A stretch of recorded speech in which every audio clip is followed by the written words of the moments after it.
Thanks everybody for coming. We've got a lot to talk about, so I'm going to go through things a little bit quick, but I want to assure you that we can save time at the end for questions or comments. Real quick, if we can, we're not going to do an icebreaker. I'm not a monster. So I'm going to first talk about our different committees. These are your resources at the garden. This is the engine to make things work.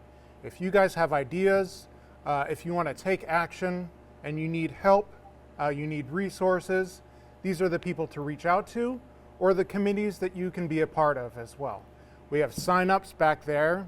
For those volunteer committees, there's 3 sign-ups.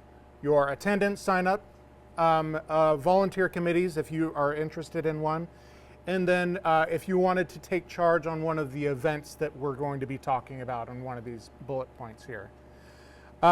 We have the steering committee. We have Janice here, myself on the steering committee, Leah is here, and then not here, Misty Burnett and Aaron Spence. The steering committee helps guide the future through collective decision-making and consensus among our 5 members. And then we also have 3 volunteer committees. Our volunteer and outreach committee, they manage onboarding, recruitment, coordination, education, communication, community events, and promotion to foster engagement and support the garden. That's Misty Burnett, Leah, Lee Truer, who couldn't be here today, Melanie Buteau, and Kayla Valentine, who also couldn't be here tonight.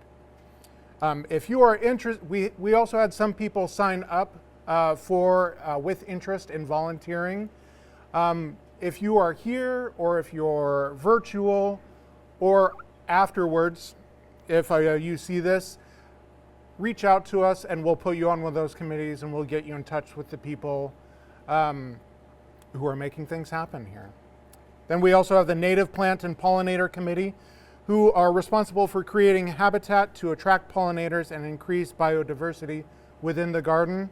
We have a number of communal areas there, the north end, the south end, and different spots around that are just for the garden. Those are for wildflowers to attract pollinators and for everybody to enjoy and contribute to.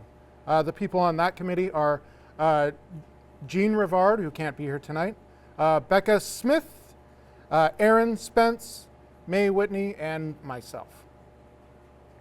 And then finally, the Soil and Compost Committee, Janice Anderson and Andrea Troiano there, promoting soil health and composting, advising on resource acquisition and use, and managing organic waste, mulch, and dirt. They're the people who can help advise us, like, we want to kill grass around the perimeter. What's the best way to do that? We want to lessen mosquitoes. Is there a composting solution for that or something? A note about our volunteer committees. This is a community-run engagement and a project. We couldn't do it without you guys, so I'm immensely grateful for everybody and your contributions. So, and then our garden rules and composting updates. We have 2 new adjustments to the rules from last year. You probably saw it in your application. I linked to the rules if you read them over. But to point out those 2 changes, we have a $25 refundable fee this year and going forward for new members. Some people have, I want to address the reason why and the mechanics behind it. The mechanics behind it are when you apply for the garden, as you've done, you'll pay an additional $25 fee in addition to your plot fee. At the end of the year, this year, if you decide not to come back, we refund your fee to you. If you decide to come back 2026, your fee carries over until you decide to leave. If you leave in 2032, we'll refund your $25 fee, not adjusted for inflation, unfortunately. $25. Yeah, it'll probably be Dogecoin by then. Yeah. The reasoning behind it is a little more complicated. At the end of the year, there were some people who just couldn't make volunteer events, and we want things to be fair, equitable for everybody. So at the end of the year, if you aren't able to maintain your plot, if it goes to seed, our volunteers will take care of that. We'll trim that back. But by the end of that year, that $25 becomes non-refundable. So we keep that. Additionally, if your garden isn't planted, and if it isn't closed for winter by the end of the year, planted by May 1st, closed by, I think it's November 1st. I'm not sure on those dates exactly, but then we will also be keeping those fees. All of this said, there's the spirit of the law and the rule of the law. We're not megalomaniacs here. Like we want to work with people to make things work. That's kind of one of the reasons we set this up. Some people just aren't able to do those things, so we want to provide an option for somebody who's not able to contribute to, say, the required 8 hours a year volunteering at the garden. Does anybody online or here have questions about that at all?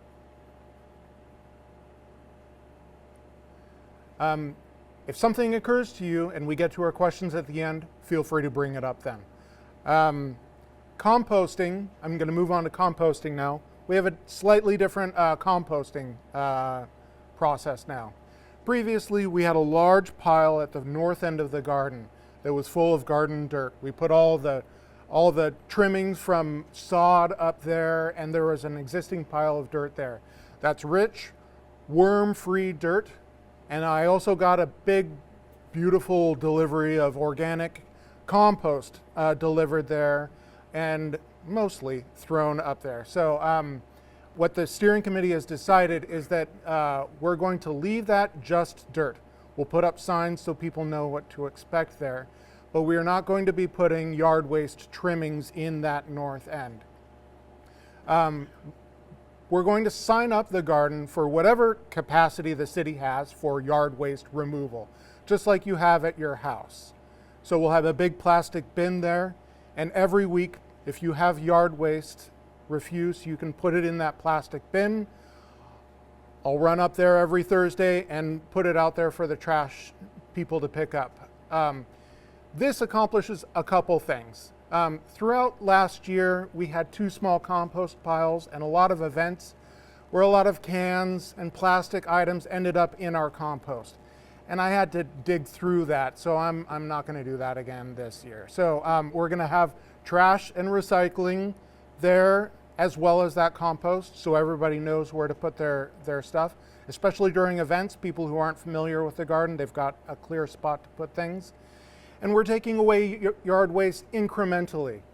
Many of you who were with us at the autumn winterizing event last year, we had a huge pile of yard waste to remove. Terry helped us out, Janice helped us out, pulling that to our yard waste sites. Let's avoid that this year. So we can take things away in little increments throughout the year, and we won't have to do that at the end of the year. You can compost, you're welcome to. You can have a compost plot in your garden plot. If you don't have room for that, you're welcome to, of course, take the compost home. So that's like vegetables and things like that. We'll go over the details and they'll be listed on those things as to what goes in the yard waste. Like you can't put tomatoes in the yard waste, just like you do at home, basically. So those are the 2 notable changes to the rules this year. And I guess I should kind of scroll as I go along. We had some great feedback last year. You guys contributed a lot of really great information about how things went and a lot of great opportunities to take action. I'm going to read this kind of because I didn't memorize it before I got here, sorry. But the majority of respondents rated the experience as excellent to okay. There were a couple okays there. Welcoming and collaborative environment. Suggestions for improvement. Unused produce donation. An area for growing food specifically for a local food shelf. creating a designated donation box for surplus produce. I'm going to address that one right now, actually. That's a little complicated. If we have food for donation, we take it to a food shelf, we have to have a food handler's permit. If we have food for donation that's sitting out in the midsummer, it's going to get steamy and rot pretty quickly.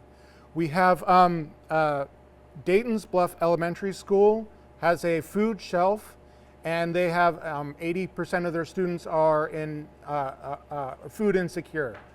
And it's really easy. You walk in, it's right to the right. I posted about it on Facebook, and if anybody has questions about that, I highly suggest that as our option. It's safe, it goes directly to people who need it, so the waste is minimized. We don't have the sun baking that stuff. So that's one option that I really want to stress.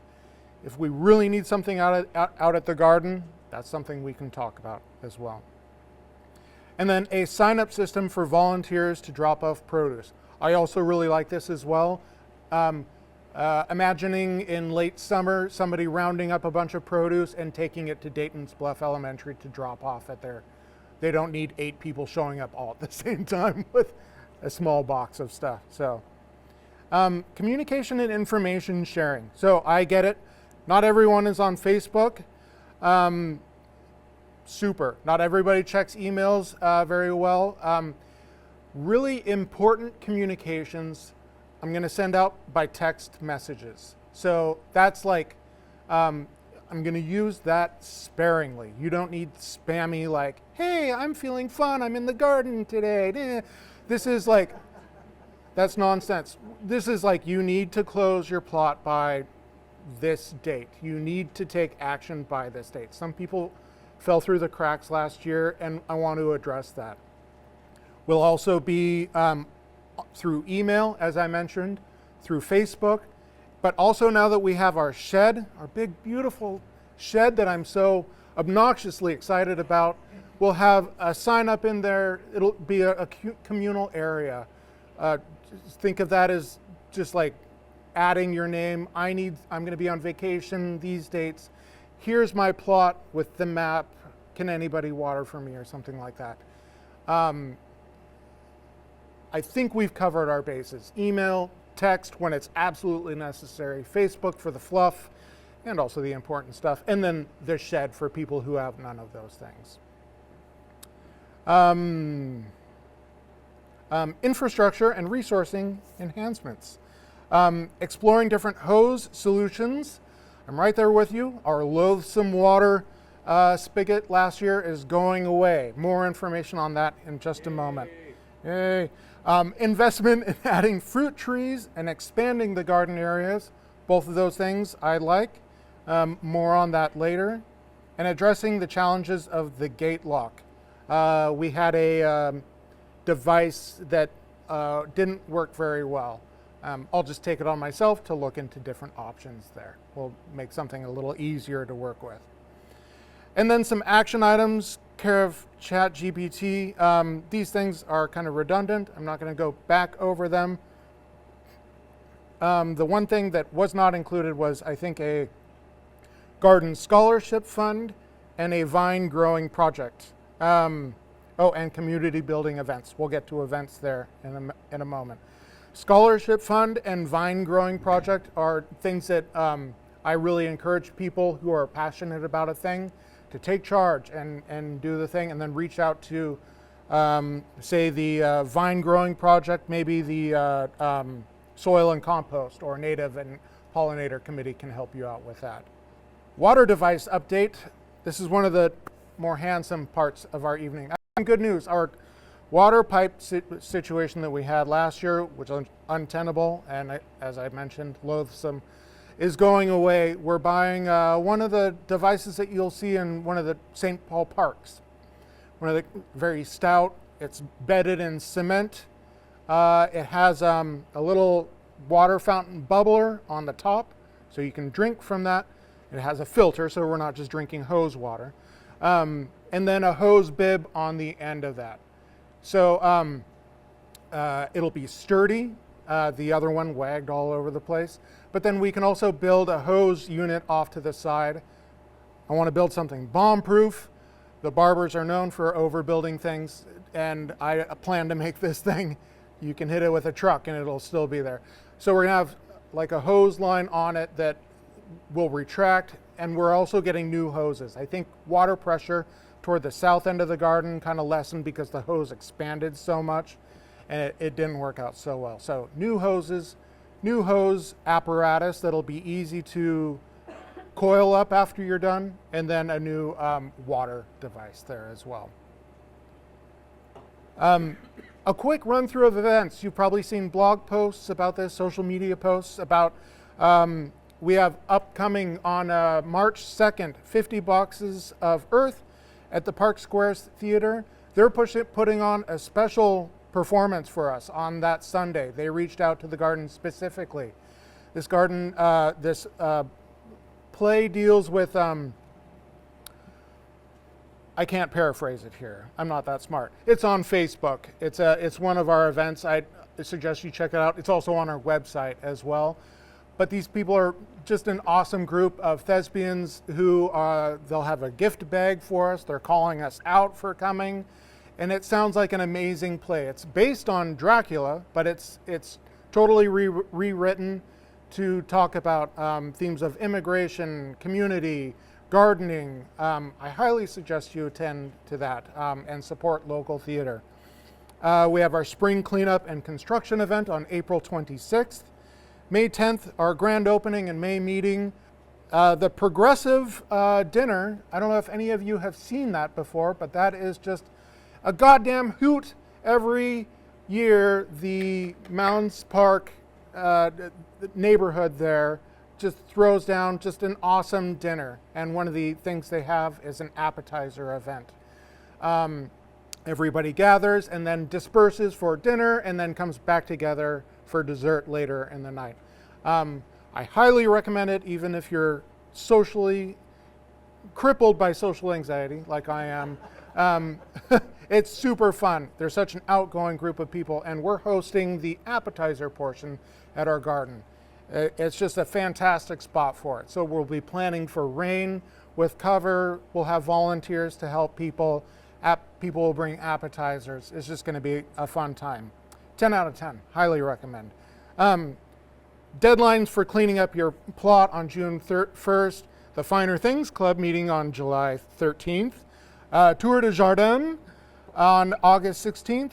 September 7th, our Autumn Harvest Festival. Last year's was just such an awesome event. I'm still glowing from that event. And the Autumn Cleanup and Winterizing event. We have a blog on our website about all of these events. They go into a little bit more detail than I have here. But as they approach, I'll be messaging on them 1 month beforehand, a week beforehand, and then the day before each of these events. So just people know what's going on as well. But we got some great ideas for events that people would like to see around the garden. Some things like education workshops, partnering with other groups. I'd love to get the master gardeners at our garden more often. If people are having problems with their plot, one of the things they offer is walking around and talking to people about their wilty tomatoes. It's because of this, or how they can increase, like get rid of slugs or things like that. And that's a partnership that I'd love to build more. And then encouraging gardeners to join more committees with a schedule of steering committee meetings. We don't really have steering committee meetings. It's kind of like an as-needed basis. Nobody likes meetings for meeting's sake. So if I need an okay for, say, buying the water device, I'll reach out to our steering committee. But if you have questions about the machinations of the steering committee, please reach out to us.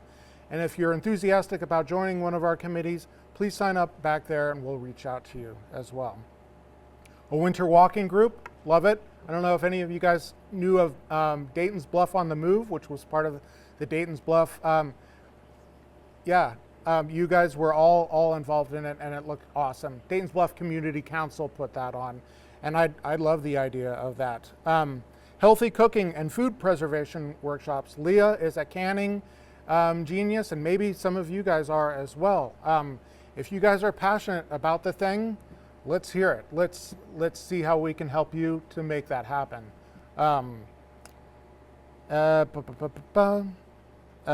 Pollinator friendly or food producing vine project at the baseball chain link fence. I love that. Janice took it on herself to put up morning glories, and they did fantastically well. They went nuts, and they were so beautiful. They made my morning. Fantastic. Yeah. Family fun events. Pop-up water slide. You don't know about water slide, but I'm not open. I'm open to that. Puppet shows. That's great. Becca works with puppets. She could do something like that. And then consider hosting the progressive dinner. I should have deleted that. That's redundant. But you can see the theme here is if you got the idea for the thing, proposing it is the first step. That's great. But reaching out to those committees, that's the next step. Posting on Facebook or hitting up one of those committees to make that happen. So these things up here are things that I kind of have capacity to work on. So if you come to me with like a new idea, I want to encourage that, but I kind of tapped out with what I'm working on here. So it's not that I don't care or don't believe in your event. I want to make it happen, but I want to point you in the right direction there. That was a whirlwind. Okay, now, and here we are at 6:02. We knocked this out in a half an hour. Oh my goodness. Okay, so. What are we going to do for an hour and a half now? Party. I didn't shave my legs today for nothing. Yeah. We went over briefly the list of events that came in earlier, brainstormed events. But is there any events that people here saw that aren't on this list? I'd like to propose that now, and then also online as well. Tim, it looks like you maybe had something.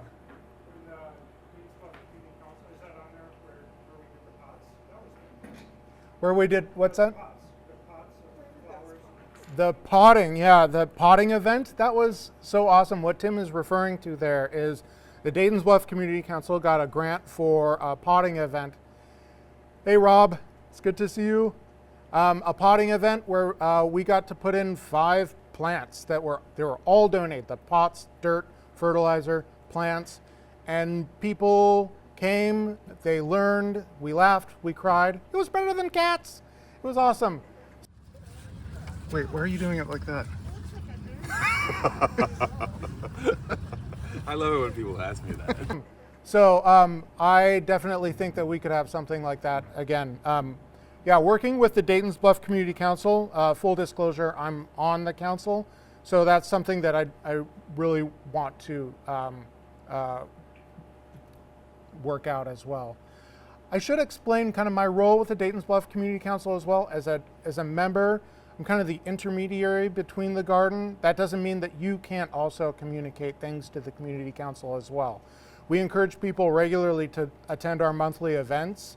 That's where your voice can be heard, and if you're really passionate about something, you can really kind of start working on it there. But they provide insurance for the garden as well, liability insurance, and they're also our fiscal agent, which I will share this horrifying spreadsheet with you here. This is how we keep track of everything like fiscal related. So people online can't see that. I can probably share it later. But this is where money in, money out, everything is meticulously kept track of, because if anything can go wrong with a project like this, it's money. And it's so stupid. So we want you to know this is money well saved and spent. Anna, you had a question as well. I love that idea. And in our shed as well, we're gonna have kind of a side set aside for just like a seed bank. Take one, leave one. One request, just please label things. I couldn't tell you what a marigold and a strawberry seed look like. So Yeah, just label those things. But yeah, that and events where we have those things, that would be equally awesome. So, any other events that people can think of? I wanted to share with you that in your desire to get like the master gardeners more involved and all that, the Alzheimer's Association and the Master Gardeners have a program where they do classes with people and their loved ones who are experiencing dementia. And you might think about having the garden as a place where they could maybe do those things, and you could be bringing in groups of people that will experience the garden and know about it, and also have a class there, and then you have the Master Gardeners coming in as well. I love that idea. We've reached out to Serenity, the place there. We haven't been terribly successful in rallying something with them. We love it. It's so close. I imagine like a bus of people coming on like a monthly, weekly basis or something. So, yeah, we're working on that. It's maybe a slow process. Moving on to questions or comments at all. Leah. I'm not sure if everyone knows finer things or tool determines what they are. That's a good point. The other ones. I should summarize what those were. The Finer Things Club started not as a joke. I thought it was people were talking about like, oh, I mentioned it at the ribbon cutting ceremony as just like as a fake Finer Things Club. I don't know if anybody's seen The Office, but the Finer Things Club is where people come together to talk about refined subjects such as art, theater, politics, what? Literature, yes. We even dressed up. I came in a suit, and it was like 90 degrees that day, which was ridiculous. And we had, I couldn't believe the sandwiches and little treats that we had. It was just like a great example of people just having a weird idea and running with it. And it's fun, inclusive, and just a chance to get fancy and talk. We had even like a poetry reading there as well. And then the Tour de Jardin, which is like the Tour de France. I had this idea of like how to bring together other community gardens. There isn't like a central messaging system, so I really wanted to reach out to other groups to let them know kind of like we're here, what we're doing, what are you doing, what is it that's working for you, how do you like make your like what's in your plots. So we got together at 8 o'clock in the morning at Mounds Park. We had appetizers that were provided by Mounds Park people. We had zucchini bread, like 5 different types of zucchini bread. Coffee donated by the Dabbler Depot. And people just really brought out cookies and all sorts of stuff. And we gave people who weren't members of the garden tours of the garden to understand what it is we do and show them around. And then we took a bike ride to Skidmore. The skies opened up. It rained like biblical times. We were drenched like crazy, and Google Maps wasn't working for any of the other gardens. But we had a great time. We went to a garden out at Como. We went to 5 other gardens and then ended. I can't remember the name of the garden, but it's a great chance to meet and talk with other people who are doing the same thing that you're doing, get ideas like seed sharing or like difficulties that you're having.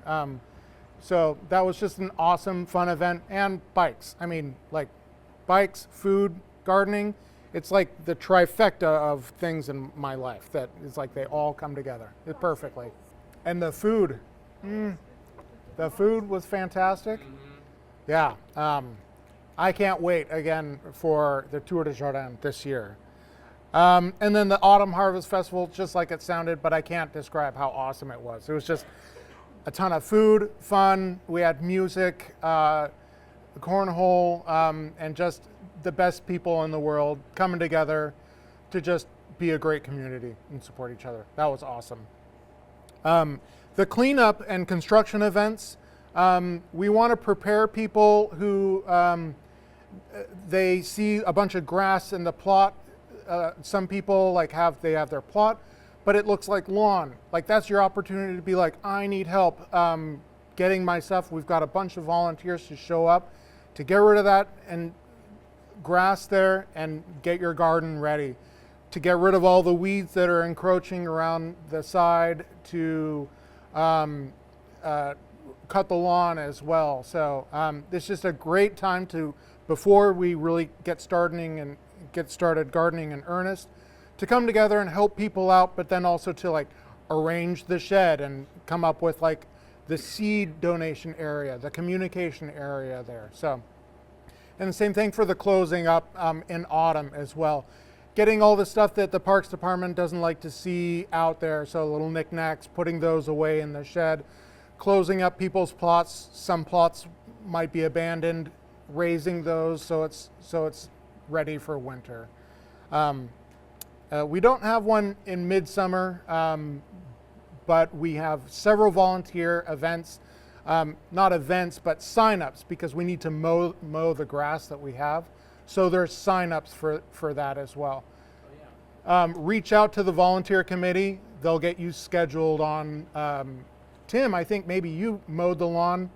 Maybe you got the Mow Champion Award last year. Terry did it a whole bunch. You came and weed whacked. Yeah. Rob, yeah. Yeah, if I'm leaving anybody out, hats off to you guys for helping out. And this year we got a new weed whacker. This thing is just awesome. So that'll help with around the side. Anna. Are we still gonna? Oh. No, you go ahead. Are we still gonna have a lawn this year? I thought we were gonna mulch around the. There will be some grass. We got a ton of mulch donated from the city and another company as well. And I got almost the whole south end and maybe halfway up mulched. We put down cardboard and killed that grass. I'm sorry if you like lawn, but I don't like mosquitoes, and mosquitoes love lawn. So we're getting rid of that grass. We're also just making it more accessible for people as well. But and then we don't have to trim mulch, which is also awesome. We're looking into getting more deliveries of mulch, but that's the end goal. Possibly that one little communal area in the middle. That would be nice if that was like still grass. I don't know. Because it's an event space, so if people had lawn there. So that's a great point. And I'm sorry for people online, you won't be able to see this, but on our blog here, I'm going to try to put these out a month in advance for people to plan. First, check out the events blog that we have. For the most part, these are all pretty well logged, the main volunteer events. But if we have other events as well, if it's just like a midsummer volunteer events, I'll be posting those here on our events page, Facebook, and if it's like big enough, like more than like 2 people or something that are showing up, I'll also email about it as well.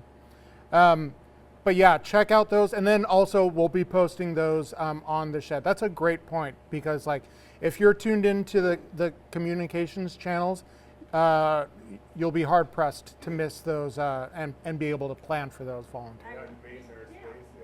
Yeah, come over and water those and pinch them back. If you're a member, if you're not a member, you're not welcome at the garden. I'm joking, of course. That's a great question. Definitely. We love it. We love people who are like excited to do a thing, and even if they're not like part of the garden. The only thing that like with the steering committee, like they're making like difficult decisions for the garden, they would need to be members for that reason. But like volunteer, like last year, Kayla Valentine, she was on our volunteer committee and she was not a garden member, and she helped send messages out to Visit St. Paul, a couple other places to get our events out there and to really help coordinate things. That was awesome to see. She wasn't a member, but she was working hard to get the word out there. So I love that like if you want to contribute.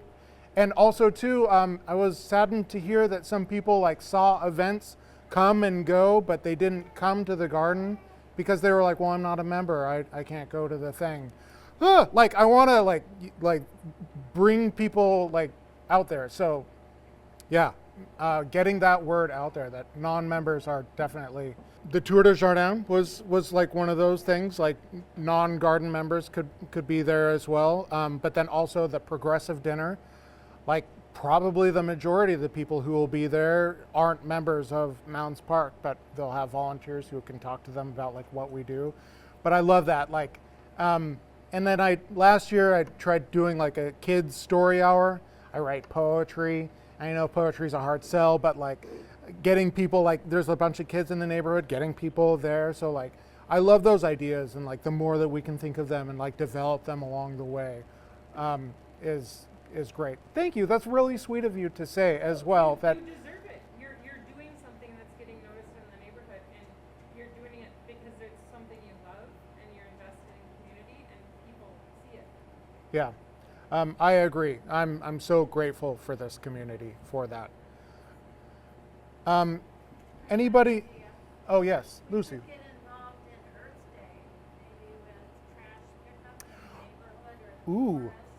I'm so glad you brought that up. Could eat at the garden and then figure out our plan. If you check out the Dayton's Bluff Community Council, I posted on there about the spring cleanup that happens every year.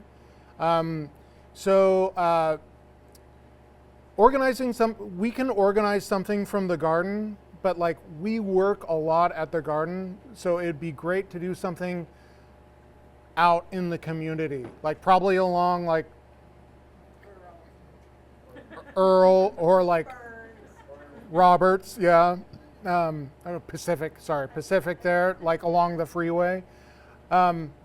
Or there's just a show up and you do it. And so, but yeah, if like the Mounds Park, I don't think it's too late because their website is still on 2024.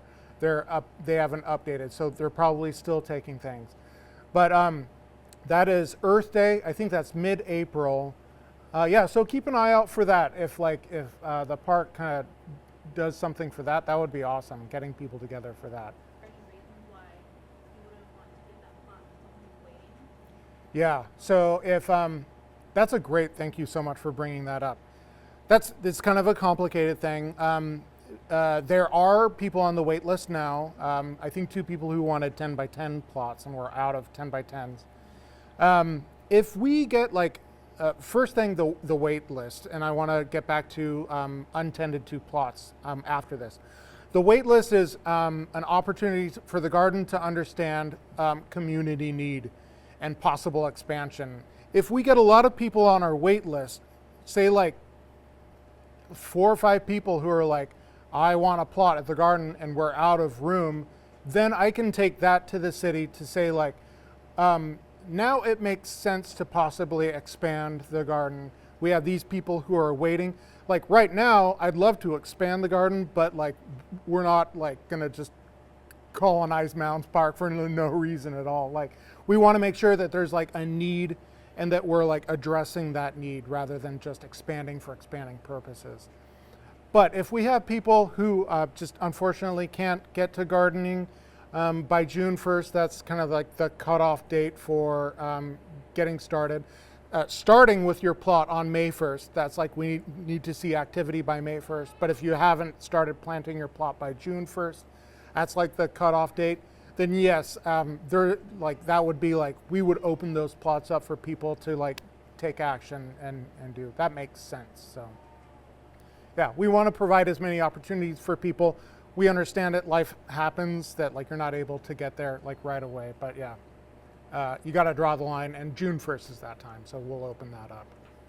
Does anybody have any questions about like the future of the garden there and like expansion plans? I know that's like, I can't really speak to it because the garden, like, it's kind of, we've carved out our little spot and we'll kind of see what happens there. But does anybody have any concerns or anything? Yeah. I know we talked about this in the email, the trees.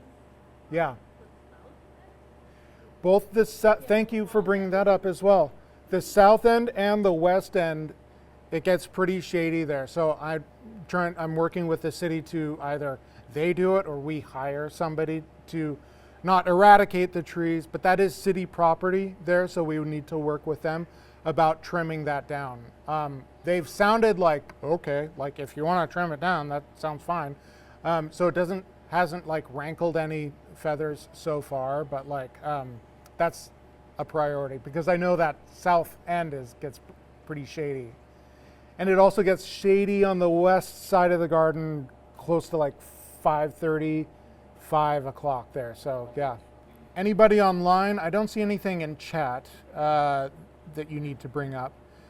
Feel free to go off mic or add a chat if you have any questions. But does anybody else have any other questions? Well, with that, I'll go ahead and close and just thank everybody for being a part of this project. I can't begin to explain how nourishing this has been for me, and just great to see happen. So thank you, everybody, for everything that you're contributing to this project, and I'm so excited for this growing year. And yeah, let's have a great time growing stuff. One more thing I want to thank, I just want to thank the Fraternal Order of Eagles for letting us host, and thanks to Roxanne for bartending. Tip your bartenders. Yes, Thank you. even if you got soda water, tip those bartenders. Yeah, thank you all very much. Okay, and curtain. Okay. Okay, thank you everybody who joined us online and who joined us later. All right, we'll get this thing posted on there.